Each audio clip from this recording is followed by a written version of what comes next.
এখন আমি আপনাদের দ্বিতীয় অংশ শেয়ার করছি যে আমার কর্ম পরিকল্পনাটা কি। দেখেন, অনেকে 49তম বিসিএসে তার সাবজেক্টিভ নিয়ে অনেক চিন্তিত। তো 49 বিসিএসের সাবজেক্টিভ নিয়ে কিন্তু আপনি 50 বিসিএস দেবেন, এর ফলে যত সরকারি চাকরি দেবেন কোনো জায়গায় কিন্তু আপনার সাবজেক্টিভ নাই, এক্সেপ্ট নিবন্ধন। নিবন্ধন ব্যতীত আপনার সাবজেক্টিভের কোনো জায়গায় নাই, শুধু ভাইভাতে প্রশ্ন করবে। আপনি যে সাবজেক্টেই পড়েন না কেন, যেমন আমি আমার ক্ষেত্রে বলি, আপনি যে সাবজেক্টেই পড়েন না কেন এক্সেপ্ট সায়েন্স, সায়েন্স ব্যতীত যে সাবজেক্টে পড়াশোনা করুন, ওখান থেকে যদি আমি ইংরেজিতে পড়াশোনা করছি আমাকেও 5টা প্রশ্ন করা হয়, আমি কিন্তু উপস্থিতভাবে 3টা প্রশ্নের উত্তর দিতে পারি। ভাইভা বোর্ডে আপনি কতটুকু প্রশ্নের অ্যান্সার দিতে পারছেন এটা মুখ্য বিষয় না, মুখ্য বিষয়টা হলো আপনি কতটুকু স্মার্টলি সেটা উপস্থাপন করতে পারছেন, এটাই মানে এটাই মুখ্য বিষয়। যেমন আপনি কোনো প্রশ্ন নাই করতে পারেন, it is simple matter, but আপনি পারেন না সেই বিষয়টাকে কিভাবে সুন্দরভাবে উপস্থাপন করতে পারেন একজন স্মার্ট অফিসার হিসেবে, সেই জিনিসটাই তারা চায়। যেমন আপনি প্রশ্নের উত্তর নাই করতে পারেন, কিন্তু আপনি পলাইটলি প্রশ্নটার উত্তর দিতে পারেন না, আপনি চুপ করে বসে থাকলেন, তাহলে এটা আপনার স্মার্টনেস না।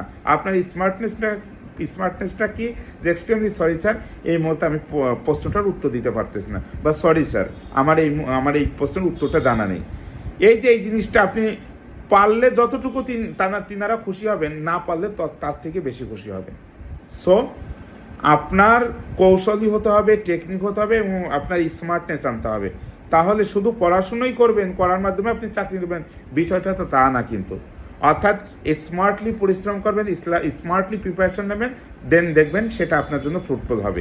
এক্ষেত্রে আপনার দেখেন, আমি স্পেশাল বিসিএস এর ক্ষেত্রে, স্পেশাল বিসিএস শিক্ষা 49-এর ক্ষেত্রে আপনার যে ইয়েটা আছে, কি যেন বলা হয়, আমার যে আইডিয়াটা আছে, সেই আইডিয়াটা আমি আপনার সঙ্গে শেয়ার করি। স্পেশাল বিসিএস এর জন্য আমি 2টা ব্যাচ চালু করতে যাচ্ছি, স্পেশাল বিসিএস শিক্ষা ব্যাচ 1 এবং ব্যাচ 2। 1 নম্বর ব্যাচটা আমি চালু করব এই মাসের 5 তারিখে, এই মাসের 5 তারিখে, মিন দ্যাট মেবি মঙ্গলবার, অর্থাৎ মঙ্গলবারে বিকাল 5টা থেকে ব্যাচটা চালু করব, অথবা তার আগে, ওই দিনের জন্য 5টা, বার তার আগে থেকেও আমি একটা ইয়ে করব। এখানে কিছু শর্ত থাকবে, সেই শর্তর আমি বলে দিই। সেটা অ্যাট ফার্স্ট আমার শর্তটা বলি, আমার পড়ানোর স্টাইলটা। সেটা হলো, আমি 100 মার্কের জেনারেল পড়াবো এখানে, এবং আপনার 100 মার্কের সাবজেক্ট, আপনার সাবজেক্ট যাই হোক না কেন, ইট ডাজেন্ট ম্যাটার। অর্থাৎ আপনি যে সাবজেক্টে পড়াশোনা করেন এ নিয়ে আমার কোনো ইয়ে নাই, বাট আমার পরিকল্পনাটা আপনারা একটু শোনেন। সেটা হলো, আপনি জেনারেল 100 মার্কের ক্ষেত্রে আমি জব সলিউশন 10 থেকে 46 বিসিএস পর্যন্ত ব্যাখ্যা এবং আপডেট সহ এটা আমি পড়াবো। আপনার কাজ হচ্ছে, আমি 12 ঘন্টার একটা রুটিন করে দেবো। আপনি যদি আল্লাহকে ভয় করে থাকেন, আরেকটা ভয় আমার প্রতি করতে হবে, যে আপনি 12 ঘন্টা পড়বেন, 1 মিনিট যদি ফাঁকি দেন, ঠিক আছে, এটা আপনার জন্য একটা বড় ধরনের অন্যায়, অপরাধ এবং গুনার কাজ। আপনার এই জিনিসটা মাথায় রাখতে হবে। এই পরিকল্পনাটাই আমি 12 ঘন্টার একটা পরিকল্পনা দেবো, যেটা আপনি জব সলিউশন সহ অন্যান্য পড়া ঠোঁটস্থ করে আসতে বাধ্য হবেন। আমার কাছে একটাই আপনার কাছে বিনীতভাবে অনুরোধ, যে আপনি যেভাবে আপনার পড়া করেই আসতে হবে।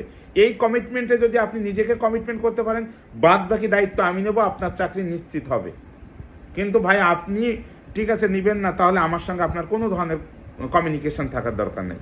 আমি কোনোভাবেই আমি সাপোর্ট করি না।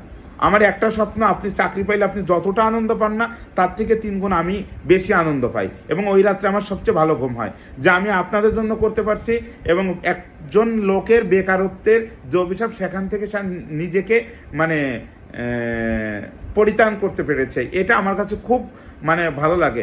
আমার কাছে মনে হয় আমি স্রষ্টার কাছে ভালো একটা কাজ করলাম। আমার এই ভালো কাজটার পিছনে আপনারা সহযোগিতা করবেন, যেটা হলো আমি যে রুটিনটা দেবো, এই রুটিনটা আপনারা ভালো করে ফলো করবেন। এক্ষেত্রে আমি জব সলিউশন 10 বিসিএস থেকে 46টা বিসিএস, ঠিক আছে, আমার ঠোঁটস্থ করা, এবং এখানে যত আপডেট আছে, এই আপডেট আপনার দায়িত্ব না, আপডেট আমি আপনাদেরকে দেবো। প্রত্যেকটা, বাংলাদেশ হোক, ইন্টারন্যাশনাল হোক, বাংলাদেশের মানে বাংলা হোক, বাংলার সেকেন্ড পেপার হোক, তারপরে আইসিটি হোক, যে কোনো বিষয় হোক না কেন, কারণ এখান থেকে যদি আপনি প্রিপারেশনটা জব সলিউশন ভিত্তিক ব্যাখ্যা সহ ভালো করে নেন, আমি নিশ্চয়তা দিলাম, আপনি প্রাইমারির হেডমাস্টার অথবা প্রাইমারি স্কুলের অন্য কোনো সাবজেক্ট বিষয়ভিত্তিক না পড়েও আপনি প্রাইমারি হেডমাস্টার এবং প্রাইমারিতে টিকবেন, এটা আমি নিশ্চয়তা দিলাম। ওকে, এবং এখানে দেখেন, এবং আপনার সাবজেক্ট ভিত্তিক প্রিপারেশনটা আপনি জেনারেল ভিত্তিক, আমি 20-30 দিন টার্গেট নেবো, 30 দিনে শেষ করব।